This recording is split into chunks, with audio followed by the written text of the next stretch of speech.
Коя според вас е най-иновативната кола, представена някога?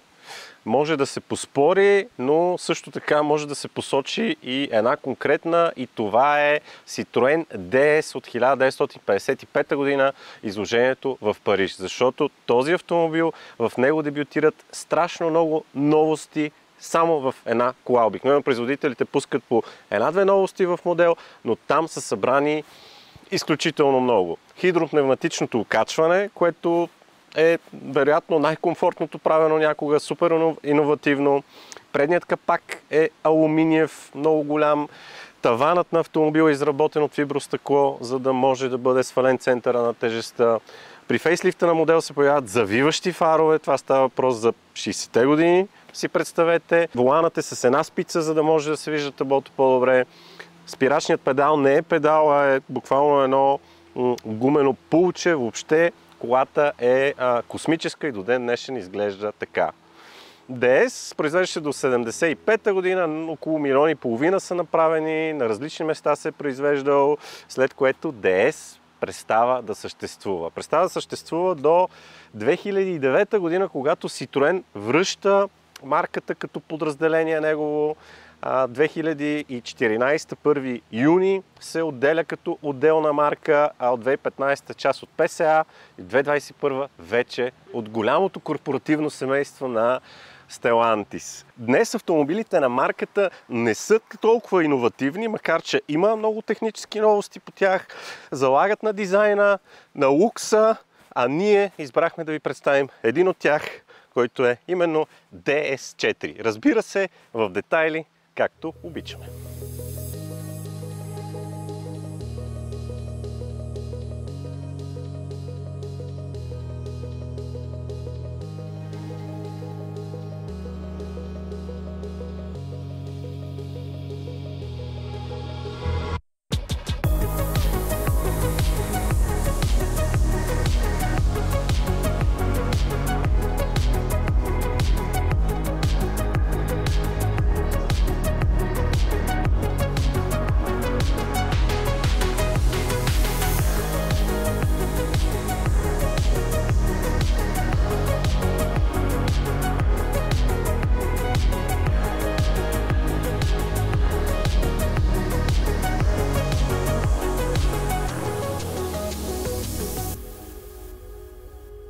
Distinctive Series, Different Spirit, това са интерпретации на DS инициалите, но всъщност най-голямата препратка е именно към оригинала DS, 19-ката от 55-та година и Дезри, което всъщност означава богиня на френски. Днес нещата за марката логично седят по малко по-различен начин и тъй като е част от Stellantis, както ви споменах, автомобилите използват техническа база, споделена с други марки и модели.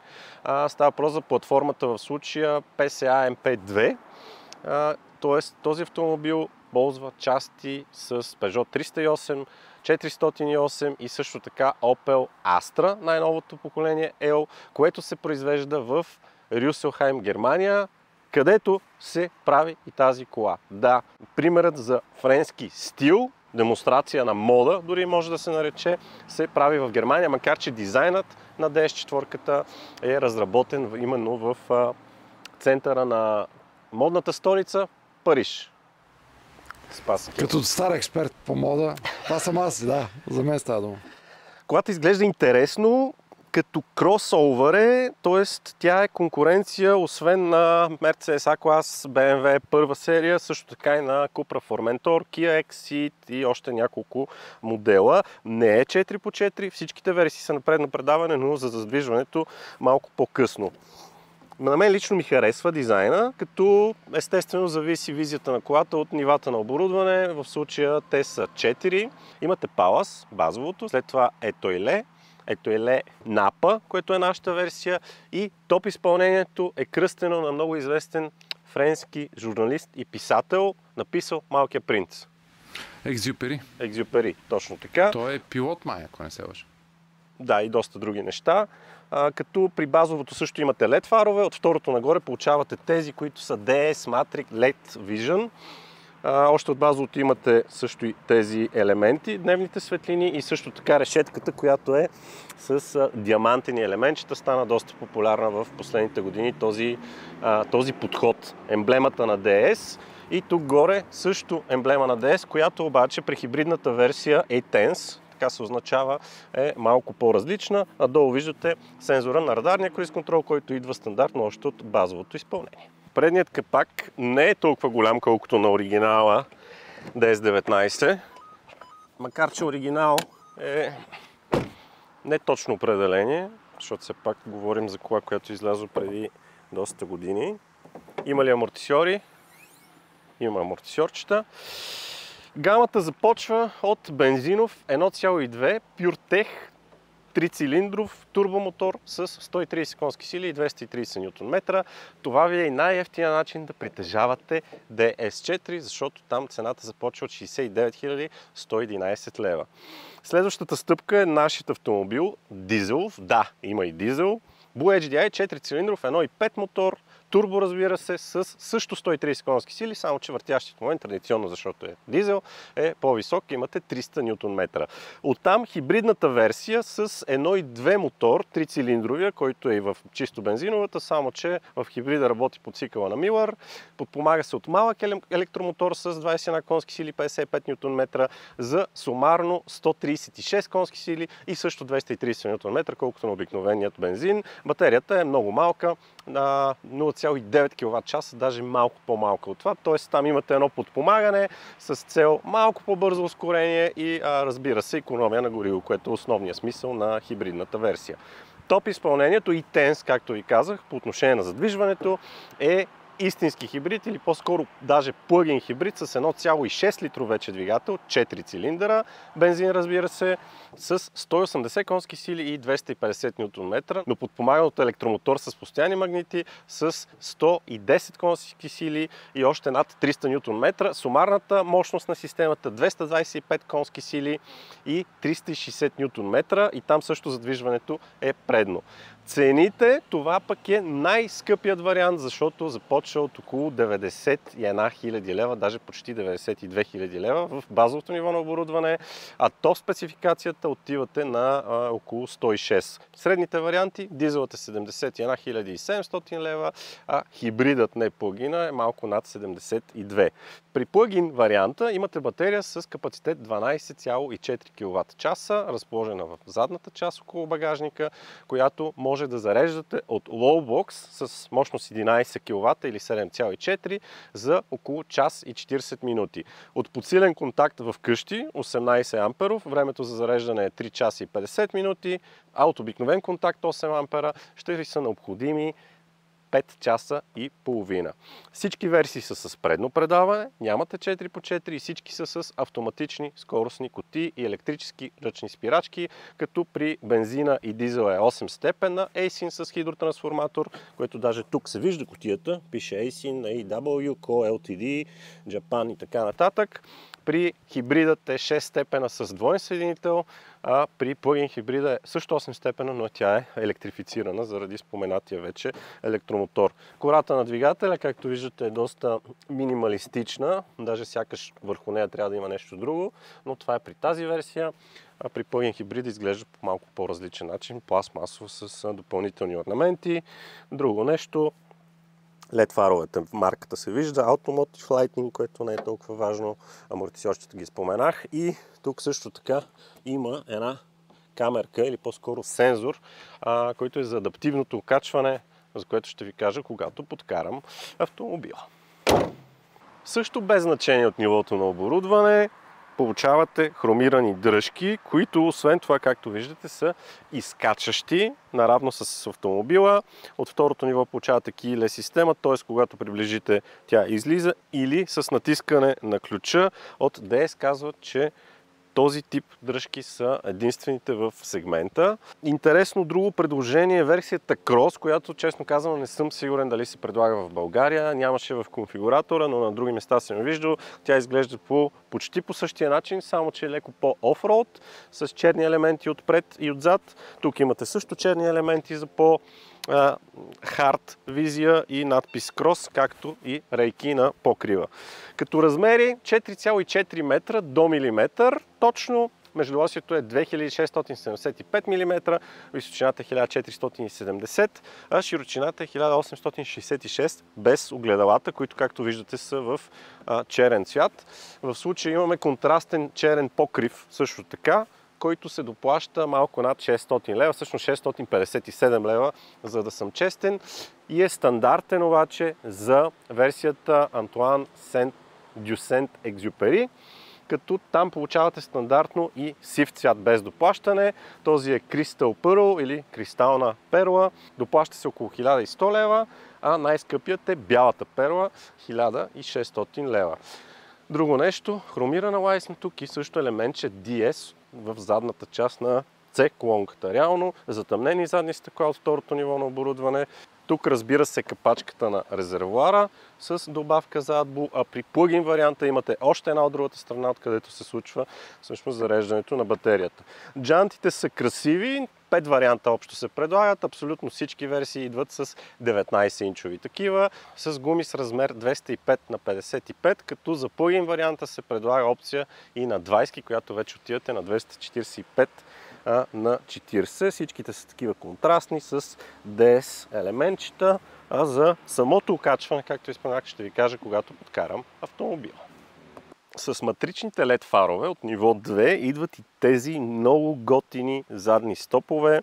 На тъмно изглеждат още по-ефектно. На снимки, честно казано, мислих, че са прекалени, но на живо се убеждавам, че са в унисон с цялото излъчване на колата и ми харесват. Имате Parktronic стандартно още от базовото, отпред и отзад, и камера за задно виждане. Електрическа задна врата също има в случая, само че тя е част от различни пакети. Тук е с около 1700 се доплаща, заедно с акустичните предни стъкла, като има и вариант за отваряне с крак, hands-free, за да ви е по-лесно. DS означение от дясно на модела, ако беше плъгин хибрид, в тази част щеше да видите и TENS означение. 430 литра до 1240, ако бутнете задните седалки. При нашата версия, при плъгин хибрида, заради батерията класически се отнема известно количество. 390 литра е там, или с 10 литра повече, отколкото на Volkswagen Golf. Как се бутат седалките? Нямате лошчета в самия багажник, затова идвате от тази страна и правите следното движение.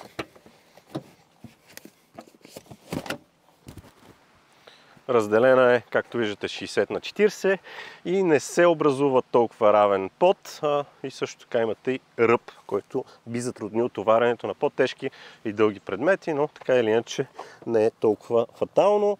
Лампичка от тази страна, 12 волтов източник, и тук отдолу имате в случая високоговорител на висококачествената система Focal, която също е част от пакет, свири доста готино.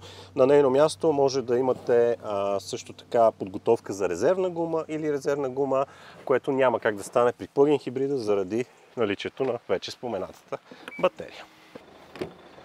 Сравнително широко отваряща се задна врата, което е добре, почти 90 градуса, и колко място имам за краката? Около пръст и половина-2, като в случая седалката е малко по-назад изтеглена от нормалния ми начин на шофиране. При изгасен автомобил тя автоматично отива по-назад, тъй като е с най-скъпите седалки, с подгрев, обдухване и така нататък. Но очаквано пространство за междуосието, което ви казах колко е, то всъщност е идентично с това на Opel Astra. За главата имам около пръст и половина и в тази част, както виждате, покривът е леко скосен навън, което трябва да внимавате при влизане и излизане. Бутоните са разположени тук горе за стъклата, което е интересно решение, в случай имате и фурнир. Сваля ли се додолу стъклото? Сваля се и е двойно ламинирано, което е стандарт от средното ниво, от второто ниво нагоре, или е опция като пакет. Имате два USB порта, и двата са C, и две дюзи на климатичната инсталация, като нямате вариант да си нагласите температурата от тук. Готина тапицерия, падащ подлакътник с поставка за чаши и за телефон, например, и тунел за ски или дъски, макар че не е много голям в интерес на истината. Сноуборд не съм сигурен, че ще мине. Джобчета т.е. мрежички. Като забележка единствено бих посочил, че този материал тук, тази пластмаса, не се връзва толкова с другите материали, които изглеждат подчертано луксозно. Средно голяма гърбица в средата, която горе-долу затруднява минаването, и в случая главата ми опира в ето тази част, която е по-издадена и е снабдена с LED лампички Touch, както виждате. Ако си мислите, че DS е идентичен с Citroen, тази мисъл със сигурност ще ви се изпари мигновено, когато седнете на първия ред зад волана, защото тук всичко е доста по-различно и като дизайн, и като качество на материалите.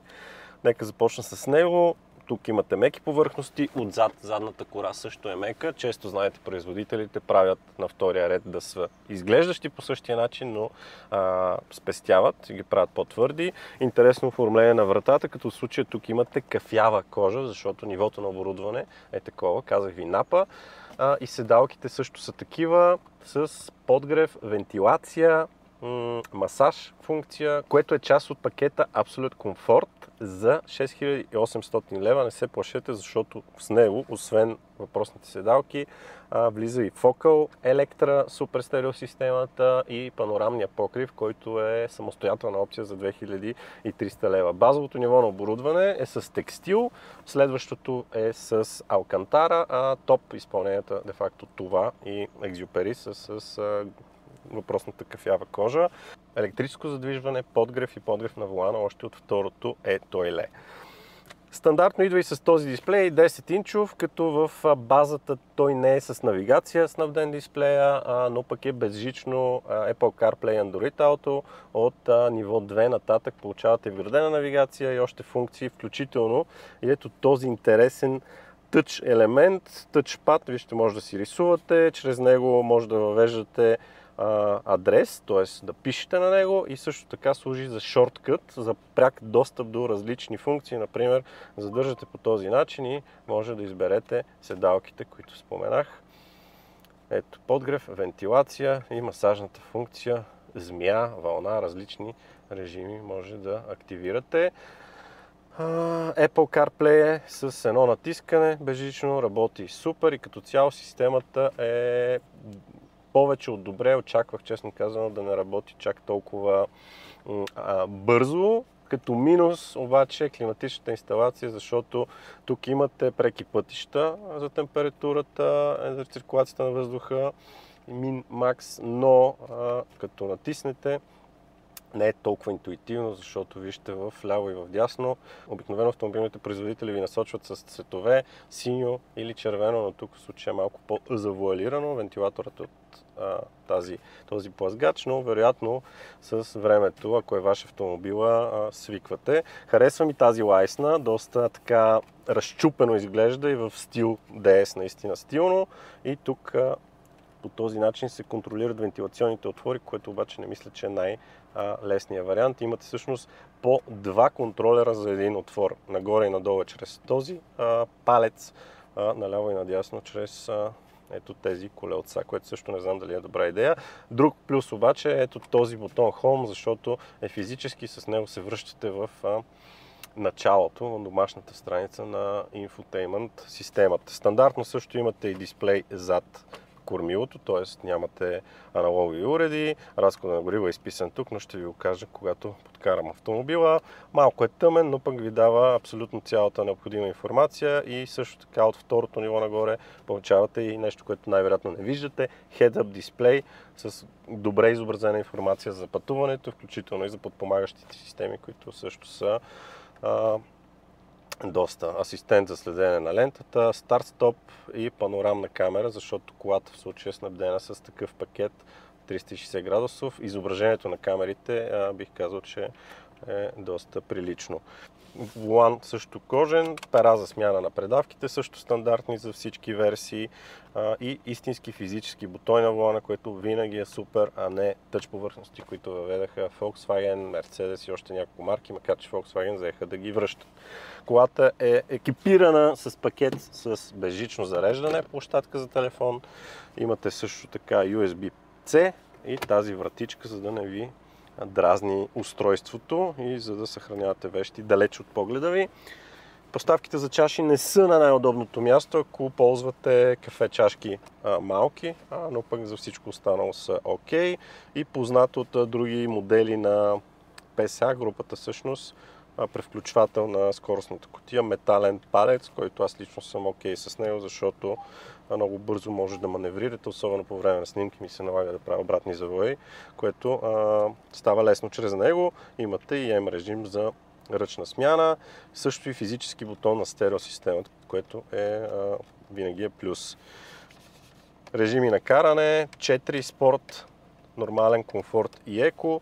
Тук може да си държите телефона, също е удобно джобче. Ето по този начин, ако искате да ви е близо до ръката, и подлакътник, който се отваря в две части. По-добрия вариант, отколкото в една.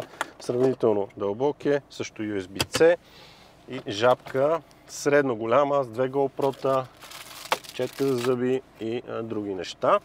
Като стар бутонът не го споменах, той също е в тези ромчета. Всъщност ромчетата са много засегнат елемент в целия автомобил. Има ги навсякъде, ромове и триъгълници, включително и тук на тези тъч лампички, SOS бутонът и тук заключване вратите, блокажът на прозорците, тук също са горе бутоните, както отзад. В ръководите страничните са във вратите, което е интересен замисъл. И джобчетата са тапицирани с филдс, нещо като мек материал, за да не ви трънчат нещата, които поставяте вътре. Генерално усещането за качество е доста добро, с много малки изключения, като задните въздуховоди, които вече ви споменах. Как обаче се усеща DS4 на пътя, дали е бърз, колко икономичен, как се държи окачването, каква е иновативната система на окачването, тези и още много неща ще ви споделя сега.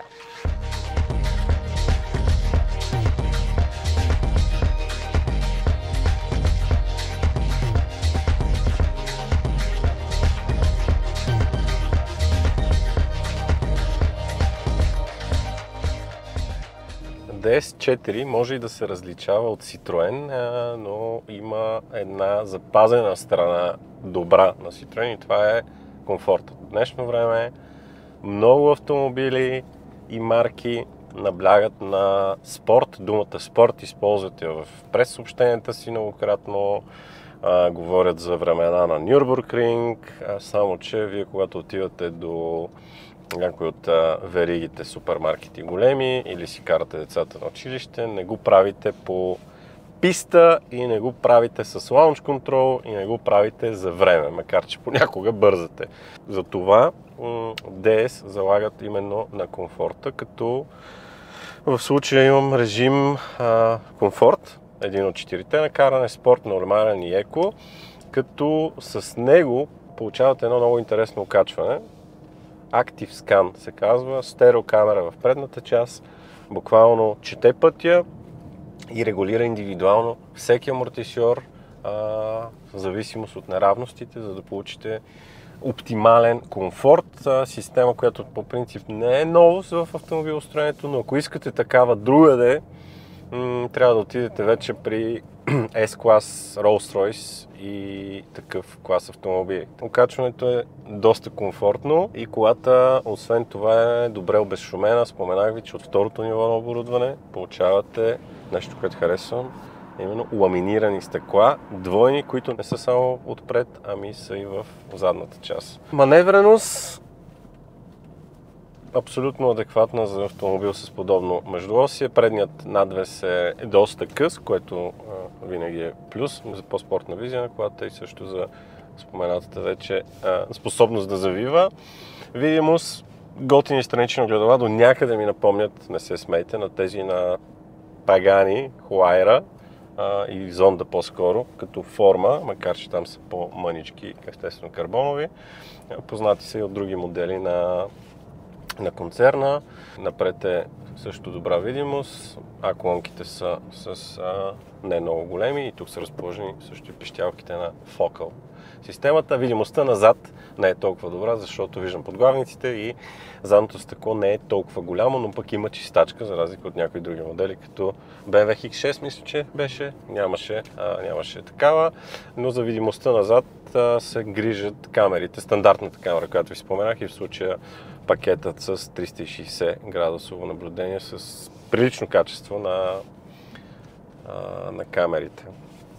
Седалките са много комфортни, също меко тапицирани, не са като на Citroen с тази пяна. Тук явно е по-различна системата, но освен на дизайн ми харесват и като функция и функционалност. Все още даже не съм пробвал и масажа. Скоростната кутия 8 степена Aisin през повечето време сменя добре. В някои моменти, когато натиснете газта, например, не винаги сваля адекватно предавка надолу, дори и на спортен режим, но така или иначе ви казах, че спорт при тази кола е нещо, което не трябва да се коментира, което се подчертава всъщност и от динамиката, защото в случая дизеловата версия и най-бавната, така да се каже, ускорение от 0 до 100 за 10,9 секунди и максимална скорост 203 км в час. При бензина нещата са малко по-добри. 10,4, след това имате около 9 и 7,7 ви е най-бързо ускоряващият DS, който е E-Tense. Става въпрос за плагин хибридната версия, която е естествено най-мощна, 225 конски сили и доста повече нютони. Истината обаче, че с тази динамика е окей. При изпреварване понякога може да ви се наложи да свалите предавка с наличното перце минус, за да сте сигурни, че ще стане сигурно. Разход на гориво, 1,5 дизел, предполагате, че ще е икономичен и наистина е така. Официални данни 5,2, 5,3 на 100. В случая дългосрочният разход на автомобила за последните 5290 км, той всъщност е на 5905, така че реално почти от Since Factory, както се изписва, или от както е произведен, е 6,7, което смятам, че е приличен. Най-вероятно може да падне около 6, ако се кара по-внимателно, ако не се кара от такива като мен, които са всъщност хора взели колата, за да я тестват. Разходът на плагин хибрида е 6,5 по официални данни, комбиниран. Харесва ми, че са го дали по този начин, защото много производители цитират невъзможни стойности от сорта на 0,9, 1,2 на 100, като в техническите данни пише, че този разход е с остатък на заряд в батерията, т.е. не допълно изтощаване на батерията. Разбира се, ако карате в града, ще получите и повече пробег само на ток, който по официални данни е 66 км и също така на ток само може да развиете до 135 км в час, което често се случва при хибридни модели да е толкова 130-135. По отношение на масата, 1350 кг е най-лекият вариант, който е чисто бензиновия. Дизелът традиционно тежи малко повече, около тонни 400 и около 1,5 е хибрида. Плагин хибрида вече отивате на 1600 и малко, 1650 всъщност, ако не се лъжа, килограма. А като тип окачване, за съжаление, хидропневматиката на Citroen остана в миналото. До ден днешен много хора цитират, че DS19 е най-комфортният автомобил правя някога. Дори имаше много готини реклами с заснемане на състезания с коне от DS19 и от друг автомобил. Разликата в стабилизацията по това време не е имал камери в стабилизация или поне нещо такава е фрапантна. Тук имате Макферсън отпред и торсионна греда отзад. По-семпла система, но в такъв клас не може да се очаква друго. Платформата всъщност, която е въпросната, е проектирана за такова нещо. Като минуси бих посочил не много голямото пространство на втория ред, но това зависи дали държите много на това нещо и какви хора качвате отзад и колко често качвате хора отзад. И също така разчупеността на интериора може да не се хареса на всеки, но това е въпрос на вкус. Като плюсове, добрите нива на оборудване, още от базовото получавате прилично ниво, като аз лично бих препоръчал второто. От второто нагоре или второто е абсолютно достатъчно. Технологиите са лесни за използване, дори дисплеят изисква малко привикване в началото, но след това се ориентирате, работи сравнително бързо и изглежда интересно колата, което е важно в крайна сметка. Може би за вас е или не е, но изглежда различно и е свежо предложение в сегмента на кросоверите, както наричат от DS типа автомобил. По отношение на какъв двигател да изберете, плагин хибрида не само за мен, по принцип има смисъл единствено ако го зареждате, т.е. ако използвате плъг частта. В случай, че не го зареждате, изтощавате батерията и колата се превръща в обикновена бензинова, която обаче е по-тежка и по-сложна, съответно и гори повече. Така че това нещо трябва да го имате предвид. И също така, може би към минусите да се добави е високата цена на плагин хибрида, защото там сте започвате от 91 и може да достигнете до 106. Ако обаче специфицирате внимателно не плагин хибрид вариант, може да се вместите в прилична сума за много добре оборудван автомобил, от който да сте доволни, без да се чувствате, че сте загубили много пари. Благодаря ви, че гледахте Facebook, Instagram, сайта DizyRiders.bg, където ежедневно качваме материали, и YouTube канала, в който гледате това видео. Ако не сте се абонирали, кликнете и натиснете камбанката, за да получавате клинк всеки път, когато качваме ново видео. Това е за сега от нас. Чао!